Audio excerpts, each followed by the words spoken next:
Hey, Chris, how would you assess how your play has evolved in spring practices this don't go around? Um, from a personal standpoint, I think I'm doing pretty good. I know there's still a lot more improvement, but I'm doing way better than I did last year, honestly. Where do you feel like you can be that third receiver, that guy to fill in for the departed Dax Milne in this offense? Man, I don't know, man. I gotta control what I can control. I just gotta make sure I know my plays, and I gotta make sure I continue to work my craft. We just gotta see. Chris, what's it like getting to this point in spring? Obviously, a lot of work that you guys needed to get done, but here you are heading in toward the last week with the pro day and the spring practice coming up on Friday. It's like getting to this point.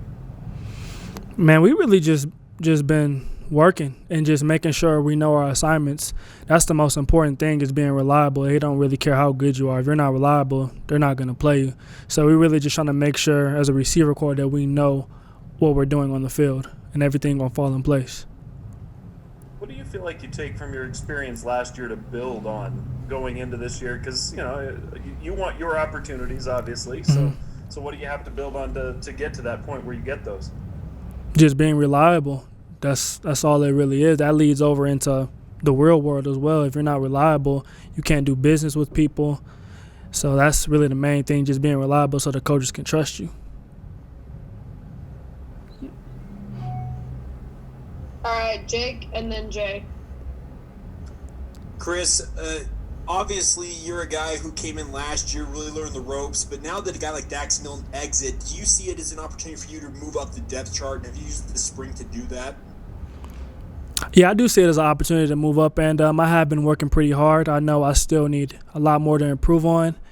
And like I said before, I'm just going to continue to just control what I can control and just perfect my craft and just keep studying my plays. And, yeah, everything should fall in place.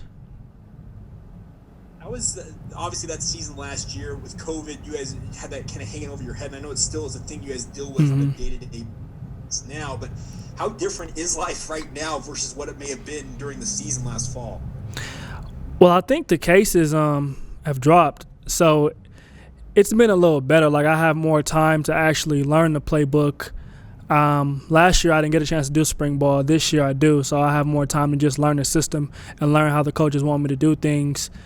But last year we had to learn quick. Everything was just moving really fast. We had to wear those masks over our helmets. Couldn't breathe, but it's way better this year.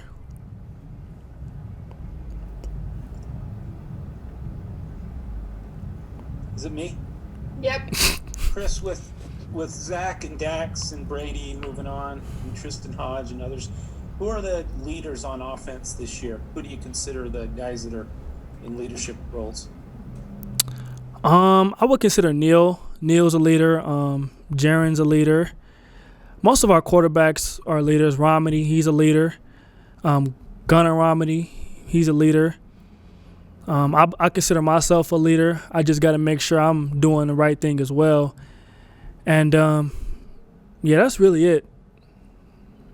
And then with this extra year that everyone gets, do you consider yourself a senior, a junior? That's kind of tricky for us writers trying to classify people. What do you guys kind of think of that? I'm considering myself a junior. I get another year back, I'm a junior. Well, as of right now, you're planning on playing this year and next. Yeah, as of right now. Okay. All right, let's go. Last two questions, Jared and then Mitch. Along those lines, Chris, Kalani was talking about how he wants guys who want to go to the NFL. He wants you guys to pursue those dreams and chase them, and wants a lot of players that are making that leap to the next level. What does that mean to you coming into the program and seeing this push and maybe seeing the growth that way? Well, from a personal standpoint, the goal is to make it to the NFL. But honestly, I'm not committed to the product. I'm committed to the process, and therefore that means basically if I wasn't to make the NFL, it wouldn't change my work ethic. Football has taught me work ethic, so even if God got a different plan for me, I'm going to continue to work at whatever God wants me to do. And, Yeah, but the goal is the NFL. That's the goal. Chris, what can you tell us about these quarterbacks that are passing the rock to you every single practice? What do you feel stands out to maybe each one of these four guys? I think they're all great quarterbacks. They all have their own style of play. Some may be more athletic than others. Some they just have a different style. But honestly, they all work very hard. They all rotate. They all do their job, in my opinion. Yeah, that's really about it. Thank you. Yes, sir. All right, that's it. Thank you. Appreciate it. Chris.